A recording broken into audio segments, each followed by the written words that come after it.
അങ്ങനെ ആ വിലക്കിയ സഭാ സമൂഹം ഞാൻ മുമ്പ് പറഞ്ഞ സമുദായ സഭകളെ പോലെ ഇന്ന് മൂല്യച്യുതി സംഭവിച്ച് കുറഞ്ഞുകൊണ്ടിരിക്കുന്നു. പക്ഷേ പെന്തക്കോസ്ത് മുന്നേറ്റം ഇന്നും ദൈവത്തിന്റെ കൃപയാൽ മാത്രം പരിശുദ്ധാത്മാവിന്റെ സഹായത്തോടെ ഈ ലോകത്തിൽ മുന്നേറിക്കൊണ്ടിരിക്കുന്നു.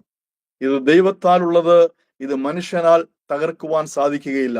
അത് തന്നെ പരിശുദ്ധാത്മാവിൽ സ്നാനം ദൈവത്താൽ ഉള്ളതാകിയാൽ ആരെല്ലാം പഠിപ്പിച്ചാലും വ്യാഖ്യാനിച്ചാലും വ്യാജമായി നിർവചിച്ചാലും ഇതിനെ തടയുവാൻ ഒരു ശക്തിക്കും ഒരു മനുഷ്യനും കഴിയുകയില്ല എന്നുള്ള യാഥാർത്ഥ്യം മനസ്സിലാക്കിക്കൊണ്ട് വേണം ഈ ക്ലാസ്സിൽ നിങ്ങൾ പങ്കെടുക്കുവാൻ. ഇനിയും നമ്മൾ പഴയ നിയമത്തിലേക്ക് ഒന്ന് കണ്ണോടിക്കുകയാണ്. കാരണം നമ്മൾ വായിച്ചല്ലോ, യോവേൽ പ്രവചനം വായിച്ചല്ലോ. അപ്പോൾ അത് അവിടെ ഒരു പദം നമ്മൾ കണ്ടെങ്കിൽ അവിടെ മേൽ എന്ന ഒരു പദമുണ്ട്. നമ്മൾ വായിച്ച ആധാര വാക്യ ഭാഗത്തും മേൽ എന്ന ഒരു പദമുണ്ട്. അപ്പോൾ ആ മേൽ എന്ന പദത്തെ ഒന്ന് നമ്മൾ സ്പർശിച്ചു പോവുകയാണെങ്കിൽ പഴയ നിയമത്തിലേക്ക് വരുമ്പോൾ നമുക്ക് അതുമായി ബന്ധപ്പെട്ട ചില കാര്യങ്ങൾ കാണുവാൻ സാധിക്കും. ഞാൻ പറഞ്ഞല്ലോ, തുടക്കത്തിൽ നമ്മൾ ഗ്രഹിക്കുന്നത് പരിശുദ്ധാത്മാവിൽ സ്നാനം എന്തല്ല എന്നുള്ളതാണ്. നമുക്കറിയാം, പരിശുദ്ധാത്മാവിൽ സ്നാനം പ്രസംഗിക്കപ്പെട്ടതും ഉപദേശിക്കപ്പെട്ടതും സുവിശേഷങ്ങളിലൂടെയാണ്. എന്ന് വെച്ചാൽ പുതിയ നിയമത്തിലാണ് പരിശുദ്ധാത്മാവിൽ സ്നാനം എന്നുള്ളതായ ആ ഉപദേശം വരുന്നത് പുതിയ നിയമത്തിലാണ്. എന്നാൽ പഴയ നിയമത്തിലും ഇതിനോട് അനുബന്ധമായ പല വേദഭാഗങ്ങളുണ്ട്. നമ്മൾ വരും ദിവസങ്ങളിൽ അതൊക്കെ സ്പർശിച്ച് മുന്നോട്ട് പോകും. അപ്പോൾ ഈ യോവേൽ പ്രവചനത്തിൽ ഒരു കാര്യം പറഞ്ഞിരിക്കുന്നത് നമ്മൾ ശ്രദ്ധിച്ചു. ഒന്ന്, ദൈവാത്മാവ് മനുഷ്യന്റെ മേൽ വരുന്നത്. രണ്ട്, അങ്ങനെ വരുമ്പോൾ അവരെന്ത് ചെയ്യും? അവർ പ്രവചിക്കും. അപ്പോൾ പരിശുദ്ധാത്മാവ് ഒരുവന്റെ മേൽ വരുമ്പോൾ പ്രവചിക്കും. ഇതോടൊപ്പം ഞാൻ ഒരു കാര്യം ആദ്യമേ പറയട്ടെ. നമ്മൾ പഠിച്ചു വരുമ്പോൾ അതിലുള്ളൊരു വിഷയമാണ് പരിശുദ്ധാത്മാവിൽ സ്നാനത്തിന് എന്തെങ്കിലും അടയാളങ്ങൾ ഉണ്ടോ? അത് ആ അടയാളങ്ങൾ ഉണ്ടായിരിക്കേണ്ടത് ഒരു നിർബന്ധമാണോ? ഈ വിഷയങ്ങളൊക്കെ നമ്മൾ പിന്നീട് അതിൽ ആഴത്തിൽ പഠിക്കും. കാരണം ഇതുമായി ബന്ധപ്പെട്ട അത് പരിശുദ്ധാത്മാവിൽ സ്നാനം എന്താണ് എന്ന് പഠിച്ചതിന് ശേഷം പഠിക്കുകയും മനസ്സിലാക്കുകയും ചെയ്യുന്ന കാര്യങ്ങളാണ് ഇതുമായി ബന്ധപ്പെട്ട അടയാളങ്ങൾ. പക്ഷെ ഇവിടെ യോവേൽ പ്രവചനത്തിൽ പറയുന്നു, ദൈവത്തിന്റെ ആത്മാവ് മനുഷ്യരുടെ മേൽ പകരപ്പെട്ട് കഴിയുമ്പോൾ അവർ പ്രവചിക്കുമെന്ന്. അപ്പോൾ ഇതുമായി വളരെ ബന്ധപ്പെട്ട കാര്യങ്ങൾ നമുക്ക് പഴയ നിയമത്തിൽ കാണുവാൻ സാധിക്കും. അതിൽ ഏറ്റവും പ്രാമുഖ്യമുള്ളത് സംഖ്യാപുസ്തകത്തിലാണ്. സംഖ്യാപുസ്തകത്തിൽ 11-ാം അധ്യായം നമുക്കൊന്ന് തുറക്കാം. അപ്പോൾ അതിന്റെ പശ്ചാത്തലം എന്താന്ന് വെച്ചാൽ, മോശെ തന്റെ ശുശ്രൂഷകളിൽ വല്ലാതെ ക്ഷീണിക്കുകയാണ്. കാരണം 10-15 ലക്ഷക്കണക്കിന് ജനത്തെ മിസ്രയീമിന്റെ അടിമത്വത്തിൽ നിന്ന് ദൈവത്തിന്റെ ശക്തിയാൽ, ദൈവത്തിന്റെ അധികാരത്താൽ വീണ്ടെടുത്ത് അവരെ ചെങ്കടൽ കടത്തി മരുഭൂമിയിൽ കൊണ്ടുവന്ന് കുറച്ചു കഴിഞ്ഞപ്പോൾ മോശയ്ക്ക് മനസ്സിലാകുന്നു, ഇത് വലിയ ഭാരിച്ച ഒരു ചുമതലയാണല്ലോ, എന്നെ കൊണ്ട് ഇത് സാധിക്കുമോ? അപ്പോൾ ദൈവം അതിന് ഒരു മറുപടി കൊടുക്കുന്ന ഒരു പശ്ചാത്തലമാണ് അവിടെയുള്ളത്. ദൈവം പറയുന്നു, നിന്റെ മേലുള്ള ആത്മാവിനെ ഞാൻ എടുത്ത് 70 പേരുടെ മേൽ വെക്കും. അവർ നിന്നോടൊപ്പം ചേർന്ന് നിന്നുകൊണ്ട് ശുശ്രൂഷയിൽ നിനക്ക് അവരെ ഉപയോഗിക്കാം. അങ്ങനെ നിന്റെ ക്ഷീണമകറ്റാം എന്നുള്ള ഒരു പശ്ചാത്തലമാണ് അതിനുള്ളത്. അപ്പോൾ സംഖ്യാപുസ്തകം 11-ാം അധ്യായത്തിലേക്ക് വരുമ്പോൾ 24 മുതലുള്ള വാക്യങ്ങളിൽ ഇങ്ങനെയാ കാണുന്നത്, മോശ ദൈവത്തിൽ നിന്ന് ഇതെല്ലാം പ്രാപിച്ചു. ഇതെല്ലാം ശ്രദ്ധയോടെ കേട്ടിട്ട് പാളയത്തിലേക്ക് ചെന്നിട്ട് യഹോവയുടെ വചനങ്ങൾ മോശ ജനത്തോട് പറയുകയാണ്, നിങ്ങളുടെ കൂട്ടത്തില് ഒരു 70 മൂപ്പന്മാരെ നിങ്ങൾ തിരഞ്ഞെടുക്കുക, അവരെ കൂട്ടി കൂടാരത്തിന് ചുറ്റിലും നിർത്തണം. അപ്പോൾ അങ്ങനെ അവർ ചെയ്തു. യഥാർത്ഥത്തിൽ 68 പേരെ വന്നുള്ളൂ. 2 പേര് അവരുടെ കൂടാരത്തിൽ തന്നെ ആയിരുന്നു. ഞാൻ മുമ്പേ പറഞ്ഞതുപോലെ ഈ പരിശുദ്ധാത്മാവിൽ സ്നാനം എന്ന് പറയുമ്പോഴും അതിനെ വിമർശിക്കുകയും പരിഹസിക്കുകയും ചെയ്യുന്നവർ ഇന്നും ഉണ്ട്, പഴയ നിയമത്തിൽ ഉണ്ടായിരുന്നു. ഒരു പക്ഷേ അങ്ങനെ അതിൽപ്പെട്ടവരായിരിക്കാം. അത് ഞാൻ വേദപുസ്തകം പറയുന്നത് അങ്ങനെയാണെന്ന് കേട്ടോ. പക്ഷെ നമ്മൾ വായിക്കുമ്പോൾ മനസ്സിലാകും, അങ്ങനെയുള്ള 2 പേരാണ്, 2 മൂപ്പന്മാരാണ്. അവര് വന്നില്ല, അവരനുസരിച്ചില്ല, അവർ മോശയെ അനുസരിച്ചില്ല, ജനത്തെ അനുസരിച്ചില്ല. അവരുടെ കൂടാരത്തിൽ തന്നെ ആയിരുന്നു. ഒരു പക്ഷേ അവർ രോഗത്തിലായിരിക്കാം, നമുക്കറിയില്ല, രോഗക്കിടക്കയിലായിരിക്കാം. അങ്ങനെ നമുക്ക് ചിന്തിക്കാം. നമ്മളതിനെ നെഗറ്റീവായിട്ട് എടുക്കണം, നമുക്ക് അതിനെ പോസിറ്റീവായിട്ട് തന്നെ എടുക്കാം. യഹോവ ഒരു മേഘത്തിൽ ഇറങ്ങി വന്ന് അവനോട് പറയുകയാണ്, അവനോട് കാര്യങ്ങളൊക്കെ അരുളി ചെയ്യുന്നു മോശയോട്. എന്നിട്ട് മോശയുടെ മേലുള്ള ആത്മാവിൽ കുറെയെടുത്ത്. അപ്പോൾ മോശയുടെ മേൽ എന്താണുള്ളത്? ദൈവത്തിന്റെ ആത്മാവാണ്. നമുക്ക് പഴയ നിയമം പഠിക്കുമ്പോൾ ദൈവം പ്രത്യേക ഒരു നിയോഗത്തിനായി വിളിച്ച് വേർതിരിക്കുന്ന നേതാക്കന്മാർ, നമ്മൾ ഈ ഓൾഡ് ടെസ്റ്റമെന്റ് ലീഡർഷിപ്പ് എന്ന ഒരു സബ്ജക്റ്റ് ഉണ്ട്, ഒരു വിഷയമുണ്ട്. അത് ഇതിനോട് ബന്ധപ്പെട്ടതല്ല, എന്നാലും അത് പഠിക്കുമ്പോൾ നമുക്കൊരു കാര്യം അവിടെ മനസ്സിലാക്കുവാൻ സാധിക്കും. ദൈവം നേതൃത്വത്തിനായിട്ട് തന്റെ ജനത്തെ നയിക്കുവാനായിട്ട് പലരെയും വിളിച്ച് അവരെ നേതാക്കന്മാരാക്കി വെക്കുന്നുണ്ട്. കർത്താവ് വിളിക്കുന്നത്, ദൈവം വിളിക്കുന്നത് ഒന്നിനും കൊള്ളാത്തവരെയാ.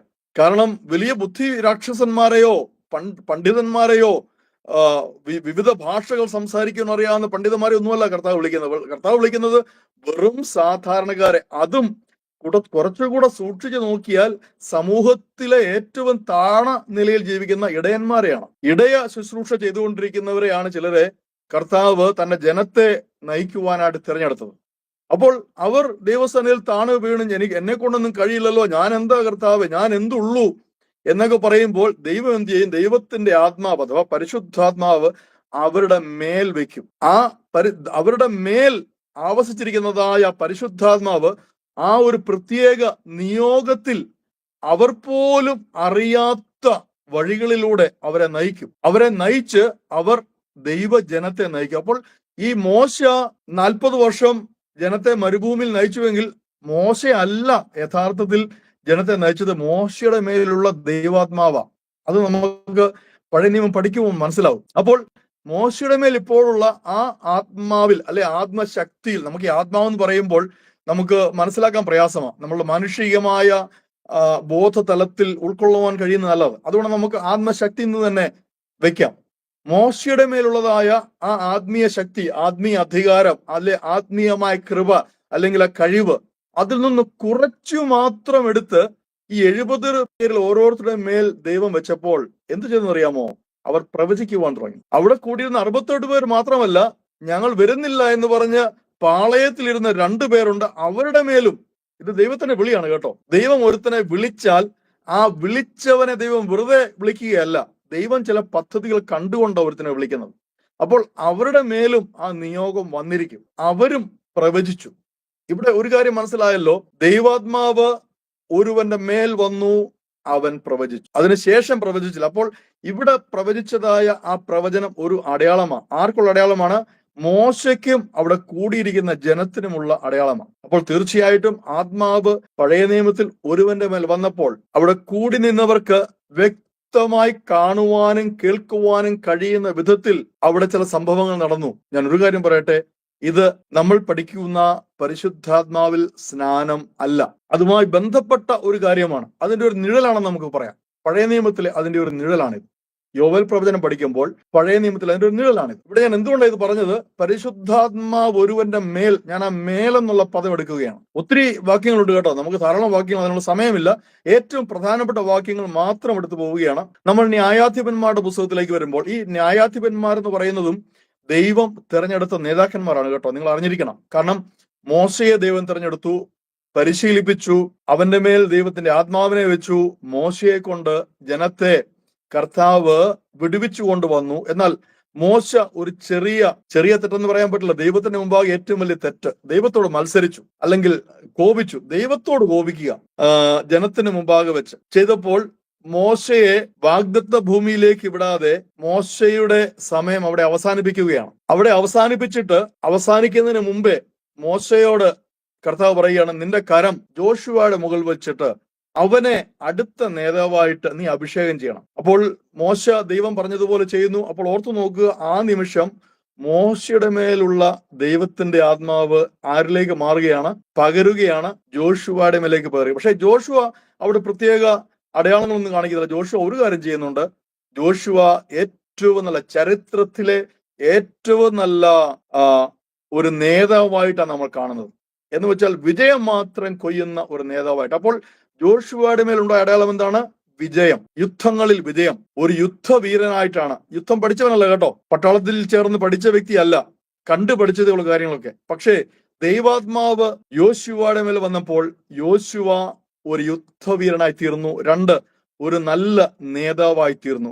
ആ നേതാവാണ് ഇസ്രായേൽ മക്കൾക്ക് ദേശത്തെ പങ്കിട്ട് കൊടുക്കുന്ന. ആർക്കും ഒരു പരാതിയുമില്ല. നോക്കിയേ, എല്ലാവരുടെയും പരാതികൾ പരിഹരിച്ചുകൊണ്ട് ഇസ്രായേൽ മക്കൾക്ക് സമാധാനം കൊടുത്തുകൊണ്ട് വളരെ നന്നായിട്ട് അവരെ ഭരിച്ച് അവരെ നയിച്ച ഒരു നേതാവിനെയാണ് യോശുവയിൽ നമുക്ക് കാണുന്നത്. ഇതും ദൈവാത്മാവ് യോശുവയുടെ മേൽ വസിച്ചതുകൊണ്ടാണ്. നമ്മൾ മുമ്പോട്ട് വരുമ്പോൾ യോശുവയുടെ ശേഷം ഇസ്രായേൽ മക്കൾക്ക് നേതാവില്ലാത്ത ഒരു കാലയളവ് വരികയാണ്. ഇങ്ങനെ എഴുതപ്പെട്ടിരിക്കുന്ന അവർക്ക് രാജാവില്ലായിരുന്നു, ഓരോരുത്തൻ താന്താങ്ങൾക്ക് ബോധിച്ചതുപോലെ നടന്നു. പക്ഷേ ഇടയ്ക്കൊക്കെ എന്ത് സംഭവിച്ചു? അവരുടെ സ്വഭാവ വിശേഷം കാരണം ദൈവം അവരെ ചുറ്റുപാടുമുള്ള ജാതീയ രാജാക്കന്മാരെ ഏൽപ്പിച്ചു കൊടുത്തു. അവിടെ പ്രയാസമുണ്ടാകുമ്പോൾ ഇവർ ദൈവത്തോട് കരയും. അപ്പോൾ ദൈവം എന്ത് ചെയ്യും? ഒരു ന്യായാധിപനെ അവർക്ക് വേണ്ടി എഴുന്നേൽപ്പിക്കും. അങ്ങനെ ഒരു ന്യായാധിപനെ നമുക്ക് കാണുവാൻ സാധിക്കും 3-ാം അധ്യായത്തില്. ന്യായാധിപന്മാരുടെ പുസ്തകം 3-ാം അധ്യായത്തിലേക്ക് വരുമ്പോൾ ഒരു നല്ല നായകനെ നമുക്ക് കാണുവാൻ സാധിക്കും. അവിടെ 9 ദേവദാസം ഒന്ന് വായിക്കാമോ? ന്യായാധിപന്മാരുടെ പുസ്തകം 3-ാം അധ്യായം 9 മുതൽ 11 വരെയുള്ള വാക്യങ്ങൾ. ന്യായാധിപന്മാർ, ജഡ്ജസ് 3:9-11. എന്നാൽ ഇസ്രായേൽ മക്കൾ യഹോവയോട് നിലവിളിച്ചപ്പോൾ യഹോവ കാലേബിന്റെ അനുജനായ കെനസിന്റെ മകൻ ഒത്നിയേലിനെ ഇസ്രായേൽ മക്കൾക്ക് രക്ഷകനായി എഴുന്നേൽപ്പിച്ചു. അവൻ അവരെ രക്ഷിച്ചു. അവന്റെ മേൽ യഹോവയുടെ ആത്മാവ് വന്നു. അവൻ ഇസ്രായേലിന് ന്യായാധിപനായി യുദ്ധത്തിന് പുറപ്പെട്ടാറേ യഹോവ മെസപ്പൊട്ടോമിയിലെ രാജാവായ കൂശൻ റിശാദീമിനെ അവന്റെ കയ്യിൽ ഏൽപ്പിച്ചു. അങ്ങനെ കൂശൻ രീശാദായീമിനെ ജയിച്ചു. ദേശത്ത് 40 സംവത്സരം സ്വസ്ഥതയുണ്ടായി. കെനസിന്റെ മകനായ ഒത്നിയേൽ മരിച്ച ശേഷം ഇസ്രായേൽ മക്കൾ വീണ്ടും യഹോവയ്ക്ക് അനിഷ്ടമായത് ചെയ്തു. അവർ യഹോവയ്ക്ക് അനിഷ്ടമായത് ചെയ്തത് കൊണ്ട് യഹോവ മോവാബി രാജാവായ സ്തോത്രം. വായിച്ച് മുന്നോട്ട് വരുന്നത് ഇസ്രായേൽ മക്കളുടെ സ്വഭാവമാണ്. അവർ ഓരോ സമയം ദൈവത്തെ യഹോവയെ ഉപേക്ഷിച്ചതുകൊണ്ട് എന്നിട്ട് അവർ കഷ്ടത്തിലായി കഴിയുമ്പോൾ യഹോവയോട് നിലവിളിക്കും. ആ നിലവിളി ദൈവം കേട്ടിട്ട് സാധാരണക്കാരിൽ സാധാരണക്കാരായ ഒരു വ്യക്തിയെ യഹോവ എഴുന്നേൽപ്പിക്കുക. എന്നിട്ട് എന്താ ചെയ്യുന്നത്? യാതൊരു പരിശീലനമില്ല കേട്ടോ, ഒരു പരിശീലനമോ മുൻ പരിചയമോ ഒന്നുമില്ല. അവർ യുദ്ധവീരാളിയോ യുദ്ധവീരന്മാരോ ഒന്നുമല്ല. ദൈവം എന്താ ചെയ്യുന്നത്? ദൈവത്തിന്റെ ആത്മാവിനെ, പരിശുദ്ധാത്മാവിനെ അവരുടെ മേൽ അങ്ങ് വെക്കുകയാണ്. എന്നിട്ട് അവരെ ബലപ്പെടുത്തി ശക്തിപ്പെടുത്തി അവരെ ആൾ മാറിയവനെ പോലെ ആക്കിയിട്ട്, ഇവിടെ നോക്കിയേ, അവനൊരു യുദ്ധവീരനായി ഒരു രാജാവിനോട്, റിശാത്തയീം എന്ന രാജാവിനെ, പ്രബലനായ രാജാവിനെ അവൻ ജയിക്കുകയാണ്. എങ്ങനെയാണ് ജയിക്കുന്നത്? ദൈവാത്മാവ് അവന്റെ മേൽ ഉള്ളത് കൊണ്ട്. അങ്ങനെയാണ് നമുക്ക് അവിടെ കാണുവാൻ സാധിക്കും. ഇനിയും നമുക്കെല്ലാം വളരെ പരിചയമുള്ള നമ്മൾ ന്യായാധിപന്മാരുടെ ഏകദേശം 12 ന്യായാധിപന്മാരുണ്ട്. അവരിലേക്ക് നമ്മൾ എല്ലാവരിലേക്കും പോകുന്നില്ല. നമ്മൾക്ക് ഏറ്റവും പ്രിയങ്കരനായ ഒരു ന്യായാധിപനുണ്ട്. ആരാണെന്ന് അറിയാമല്ലോ? സാംസൺ, ശിംശോൻ. അപ്പോൾ ശിംശോന്റെ കാര്യത്തിലേക്ക് നമ്മൾ വരുമ്പോൾ ഒരു സാധാരണ കുടുംബത്തില് ജനിച്ച ഒരു സാധാരണ മനുഷ്യനാണ് ശിംശോൻ. ഗിദെയോൻ അവിടെ നിൽക്കട്ടെ, ഗിദെയോനെ കുറിച്ച് നമുക്കറിയാമല്ലോ. ഇത് തന്നെ ഗിദെയോന്റെ കാര്യത്തിലുമുണ്ട്. എന്നാൽ ശിംശോനെ കുറിച്ച് വരുമ്പോൾ വിശുദ്ധ വേദപുസ്തകം പഠിച്ചാൽ ഇത്രയും സമയം, ഇത്രയും പ്രാവശ്യം പരിശുദ്ധാത്മാവ് ഒരുവന്റെ മേൽ ഇറങ്ങി വേറൊരു മനുഷ്യനില്ല. ഇനിയും അവിടെ ഒരു ഉപദേശം കൂടെ നമുക്ക് കാണുവാൻ സാധിക്കും. പഴയ നിയമത്തില് പരിശുദ്ധാത്മാവ് ആരുടെയും മേൽ സദാ വസിച്ചിരുന്നില്ല എന്ന് നമ്മൾ പഠിക്കുന്നത് എവിടെ നിന്നാണ്? ഈ ശിംശോന്റെ കഥ നമ്മൾ പഠിക്കുമ്പോഴാണ്. ശിംശോന്റെ മേൽ ദൈവം അവനെ ഉപയോഗിക്കേണ്ട നിമിഷങ്ങളിലെല്ലാം അവന്റെ മേൽ ദൈവാത്മാവിനെ അയച്ചു. ഇനിയും ഞാൻ ഈ ശിംശോനെ കുറിച്ച് പറയുമ്പോൾ ഈ ബൈബിൾ ക്ലാസ് ആയതുകൊണ്ട് ഒരു കാര്യം പറഞ്ഞു വിടുകയാണ്. പലരും ശിംശോനെ വല്ലാതെ വിമർശിക്കും. ശിംശോനെ ആർക്കും ഇഷ്ടമല്ല. അവരെല്ലാം പറയുന്നത് ശിംശോന്റെ അത്രയും അനുസരണക്കേട് കാണിച്ച, ഈ യോനാ പോലും അത്രയും കാണിച്ചില്ലെന്നാ പറയുന്നത്. ദൈവത്തെ ഇതുപോലെ അനുസരിക്കാത്ത ഒരുത്തിനുള്ള ഇവന്റെ ഒക്കെ മേലാണോ ഈ പരിശുദ്ധാത്മാവ് വരുന്നതെന്ന് ചോദിക്കുന്നത്. അപ്പോൾ ദൈവം എത്രക്കാരനായ ദൈവമാണെന്നാണ് ചിലർ ചോദിക്കുന്നത്. എന്നാൽ പ്രിയമുള്ളവരെ, നിങ്ങൾ 14-ാം അധ്യായം വായിക്കണം. 14-ാം അധ്യായത്തിൽ ഒരു കാര്യമുണ്ട്. ഇതെല്ലാം യഹോവയാൽ സംഭവിച്ചു എന്ന് വെച്ചാൽ ഈ നടക്കുന്നതൊക്കെ ദൈവത്തിന്റെ പദ്ധതിയാണ്. ദൈവത്തിന്റെ പദ്ധതിക്ക് വേണ്ടി ദൈവം ഒരുത്തനെ തിരഞ്ഞെടുക്കുകയാണ്.